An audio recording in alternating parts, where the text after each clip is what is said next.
Portal is one of the most unique and original games I've ever played. It really is one of a kind, and the portal gun is something that I think everyone wishes they had. It's truly one of the most remarkably genius concepts for a video game ever, and the end result really paid off. Although it is unfortunate that we haven't gotten anything new from the franchise since 2011, which I mean, can similarly be said about pretty much everything else released by Valve, the company that's allergic to the number 3, we can at least appreciate what we've been given here. Both of these games are masterpieces, and the first one, the one that I'll be focusing on in this video, truly gave an amazing first impression. So grab some cake, cause we're about to eat.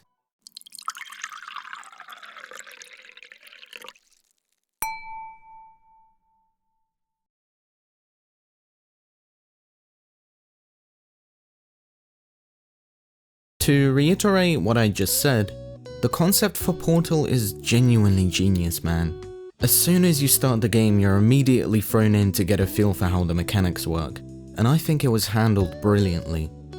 As you play through and solve puzzles that get progressively more intricate and challenging, you get to really immerse yourself and fall in love with how immensely satisfying it is to use the portal gun, especially after you upgrade it so that you can shoot both the blue and orange portals.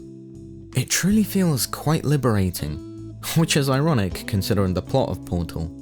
And there really isn't that much else thrown into the game outside of the portal gun and the puzzles that you have to solve. It's pretty amazing, and really goes to show how sometimes all you need to make something spectacular is simply an original concept and a good team to put it into action.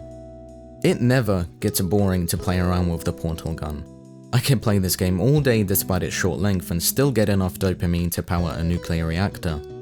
Obviously I'm exaggerating, but it really is a lot of fun, especially with some of the extra content like the challenges and advanced chambers, as well as the developer commentary nodes, a small but wonderful addition in my opinion.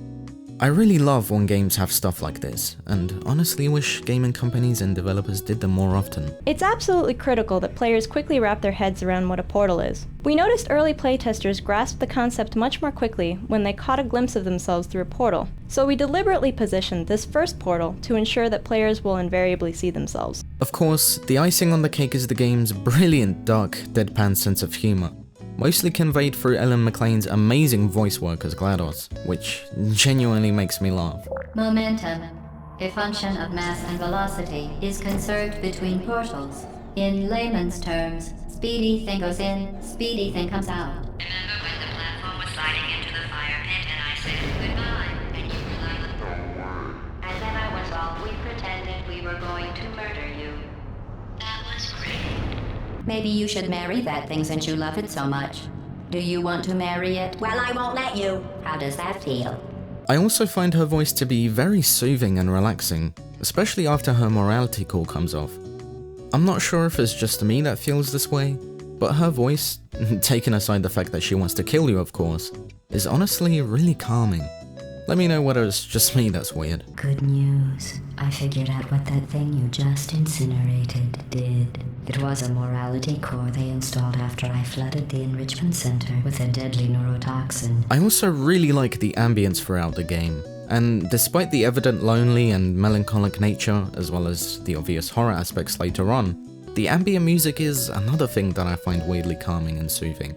Like when you equip the portal gun for the first time and then upgrade it later on, or when Self-Esteem Fun plays, given an eerie yet calming vibe. I don't quite know how to describe it, but I love it. It really fits the atmosphere of the game.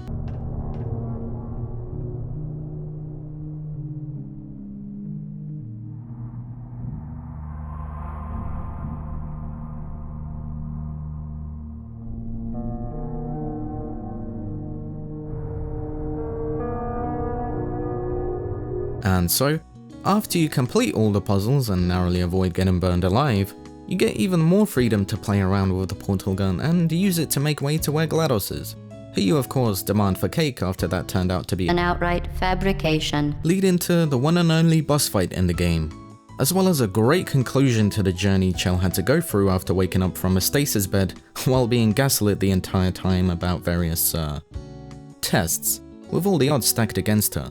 including the unfortunate demise of the best companion one could ask for, Companion Cube.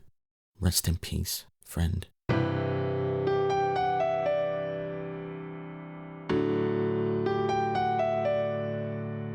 Honestly, there isn't really anything bad about Portal in my opinion, aside from maybe the least steps challenges, but those are completely optional.